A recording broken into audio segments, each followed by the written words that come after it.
നിങ്ങളുടെ favourite shows ഇനി ഒരിക്കലും മിസ്സാവില്ല. ഇപ്പോൾ C5 കാണും നിങ്ങളുടെ ഫേവറേറ്റ് ഷോസ് തികച്ചും സൗജന്യമായി. ഇന്നും ലേറ്റ് ആണല്ലേ? മോനെ സ്കൂളിൽ കൊണ്ടുവിടേണ്ടി വന്നു, അതുകൊണ്ടാ. ഇവിടെ ജോലി ചെയ്യുന്ന മറ്റുള്ളവർക്കും അവരവരുടേതായ ഉത്തരവാദിത്തങ്ങളുണ്ട്. എന്നിട്ട് അവരൊക്കെ കൃത്യസമയത്ത് വരുന്നുണ്ടല്ലോ. ഞാൻ കാണാൻ പോകും, ഉറപ്പിക്കും. നിന്നോട് കെട്ടാൻ പറയുന്നു, നീ കെട്ടുന്നു. കെട്ടും ദേ, കനത്ത വാക്കുകൾ എന്തെങ്കിലും കൊടുത്തിട്ടുണ്ടെങ്കിലേ അവസാനം ഈ വയസ്സാം കാലത്ത് അമ്മാവൻ കെട്ടും. പബ്ലിക് ആണെന്ന് ഞാൻ നോക്കി ചരി അടിച്ചെന്നാണല്ലോ ഞാൻ. എന്നാ പിന്നെ ഇങ്ങ് താ. അമ്മാവന്റെ ഒരു അടി കൊണ്ടത് ഓർമ്മയെ പോലും ഇല്ല. എന്റെ അമ്മാവ അവിടെ വന്നിരിക്കുന്ന പെൺകൊച്ചൊരു നല്ല സുന്ദരി കൊച്ചാ. എന്നെ പോലൊരു രണ്ടാം കെട്ടുകാരനെ ഒന്നും അതിന്റെ തലയിൽ കെട്ടിവെക്കണ്ട. അതിന് നല്ലൊരു ജീവിതം കിട്ടുകയാണെങ്കിൽ അങ്ങ് പൊക്കോട്ടെ. എനിക്കൊരു മോളുണ്ട്, അതിന്റെ കാര്യം നോക്കാനുള്ള സമയമേ എന്റെ കയ്യിലുള്ളൂ.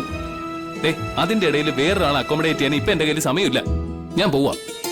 മോനെ, എടാ ഞാനൊന്ന് ആ ഓഫീസിൽ പോയി ആ കൊച്ചിനെ ഒന്ന് കണ്ടേച്ച് വരട്ടെ, എന്നിട്ട് നമുക്ക് ഒരുമിച്ച് പോകാം.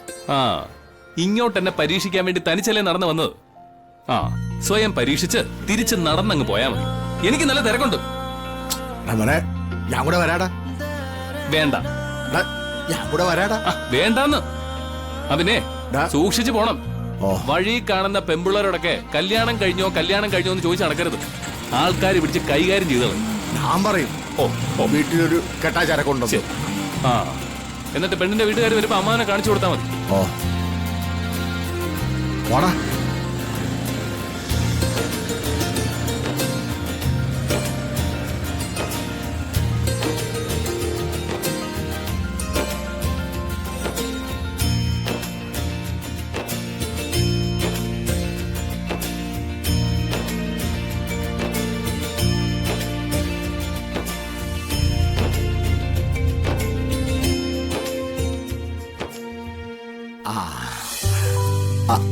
അതെ മോളെ,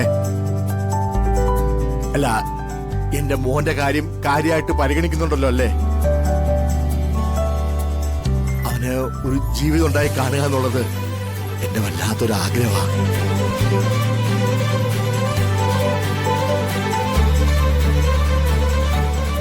ഞാൻ പറഞ്ഞല്ലോ,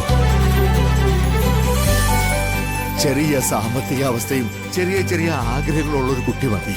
എന്താ? പക്ഷെ മോളെ, ഇനി അധികം ലേറ്റ് ആക്കാൻ പറ്റില്ല. പെട്ടെന്ന് തന്നെ ഒരു കാര്യങ്ങൾക്ക് തീർപ്പാക്കണം. അല്ല, ഈ സ്ഥലത്തിന് എന്തെങ്കിലും കുഴപ്പമുണ്ടോ? അതോ വരുന്ന നിങ്ങൾക്കാണോ പ്രശ്നം?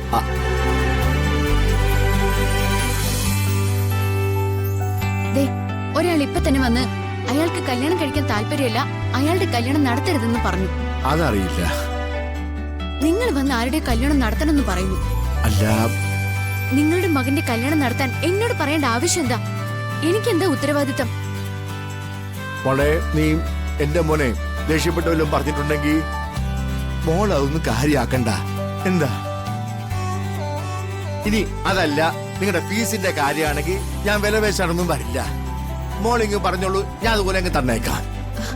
മിസ്റ്റർ, ഈ കാര്യങ്ങളൊക്കെ നിങ്ങൾ ഇവിടുത്തെ മാനേജറോടാ സംസാരിക്കേണ്ടത്. ആണോ? അല്ല മോള്, ഞാൻ ഇവിടെ മറ്റൊരു കാര്യത്തിന് വന്നിരിക്കുന്നതാ. അപ്പോ കുട്ടി ഇവിടുത്തെ മാനേജർ അല്ലല്ലേ? അല്ല. ക്ഷമിക്കണം മോളെ, ഒരബദ്ധം പറ്റിയതാ.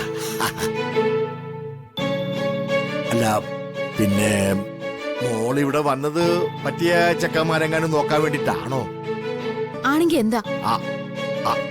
ആണെങ്കി എന്റെ കയ്യിൽ പറ്റൊരാളുണ്ട്. നിങ്ങൾ ബ്രോക്കറാണോ? അല്ല, ബ്രോക്കറല്ല. എന്തായാലും നിങ്ങൾ ആള് കൊള്ളാലോ. ഒരു മാട്രിമോണി ഓഫീസിൽ വന്നിട്ട് അവിടെ ഇരുന്ന് വേറൊരു കല്യാണം ആലോചിക്കുന്നു. അതൊരു ചെറിയ കാര്യമൊന്നുമല്ലല്ലോ. മോള് ദേഷ്യപ്പെടുകയൊന്നും വേണ്ട.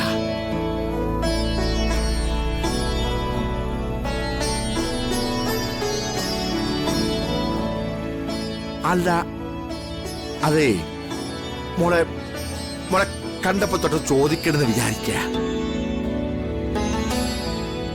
നമ്മൾ തമ്മിൽ നല്ല പരിചയമുണ്ടല്ലോ. കുട്ടിയുടെ നാടെവിടെയാ? എന്റെ നാട് ഇവിടെ തന്നെയാ. ഇനി എന്താ വേറെന്തെങ്കിലും അറിയണമെന്നുണ്ടോ? വേറെ ഒന്നുമില്ല. ചിലപ്പോ എനിക്ക് തോന്നിയതാവും. ശരി.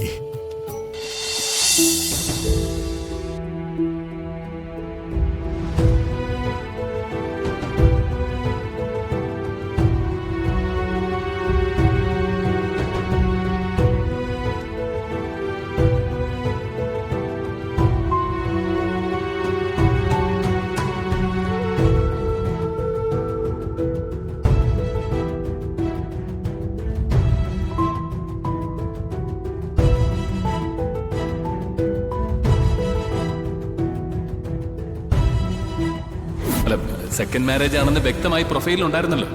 പിന്നെ എന്തിനാ ഈ വേഷം കിട്ടുന്നത്?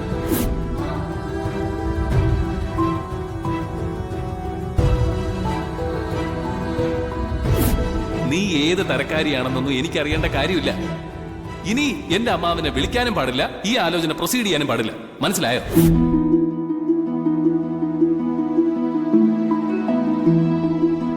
എന്തായാലും ഇവിടെ വെച്ച് മുൻകൂട്ടി കണ്ടത് നന്നായി. നീ എങ്ങാനും വന്ന് എന്റെ തലയെ പെട്ടിരുന്നെങ്കിൽ ഞാൻ കുടുങ്ങിപ്പോയത്.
ഇന്നും ലേറ്റ് ആണല്ലേ?